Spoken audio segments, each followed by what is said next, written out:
மிளகு வடை ready mix part 2. வடை தேவைப்படும்போது இந்த ரெடி மிக்ஸை தண்ணீர் தெளித்து நன்கு கலந்து பிசிறி 15-20 நிமிடம் ஊற வைக்கவும்.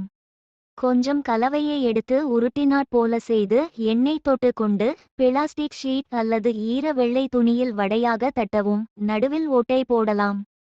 சூடான எண்ணெயில் வடைகளை போட்டு வேகவிட்டு பொன்னிறம் ஆனதும் திருப்பிவிட்டு வெந்ததும் எண்ணெய் வடித்து எடுக்கவும். When you need water, sprinkle water on this ready mix and mix it well and leave it for 15-20 minutes. Take a little of the mixture and roll it into a ball and apply oil on it and flatten it into a vada. You can make a hole in the middle. Fry the vadas in hot oil, turn them over when they turn golden brown and drain the oil when they are cooked. உங்களுடைய feedback comments பண்ணுங்க. உங்களுக்கு healthy living life ஸ்டைலுக்கு எங்களை support பண்ணுங்க. அடுத்த வீடியோவில் meet பண்ணுவோம். Thank you, take care.